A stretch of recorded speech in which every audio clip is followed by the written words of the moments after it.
Specifically, we found that dose to 40% of the hippocampus, greater than 10 gray, predicted for decline in memory-related function at approximately 18 months. And while it was not statistically significant, it was certainly trended to significance that any dose to any area of the hippocampus also predicted for decline, suggesting that the hippocampus, again, is an exquisitely radiosensitive area. So is there a role for using advanced radiotherapy technology? Obviously, IMRT is an emerging area of interest, and in my practice, proton therapy is also an emerging area of interest, and I include this slide to indicate that this is an area where we're strongly considering using proton therapy for low-grade gliomas. This is a 41-year-old woman whom I treated very recently who had a low-grade astrocytoma and underwent a biopsy only or subtotal resection, and we treated her with postoperative chemoradiotherapy to 54 gray.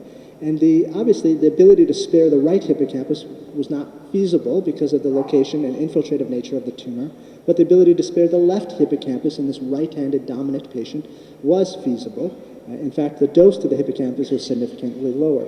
So the question arises, does proton therapy provide us the survival prolongation benefit of radiotherapy while perhaps maximally sparing cognition in these patients who are young and are going to live for a long time? Well, there's some early evidence, albeit very preliminary, of this potential benefit, mostly arising from Massachusetts General Hospital. This was a study that was conducted by Helen Shee, who was reported at the American Society for Radiation Oncology a couple of years ago, and demonstrated as a small phase 2 study of adult patients with low-grade glioma who were treated with proton therapy. Their median follow-up was approximately 2.7 years, and she demonstrated that there are areas of elements of neurocognition that have previously shown radiosensitivity in prior studies had remained stable during that median follow-up time. And similar validity of that analysis is also seen in a pediatric setting. These are young children who were treated with proton therapy for a low-grade glioma.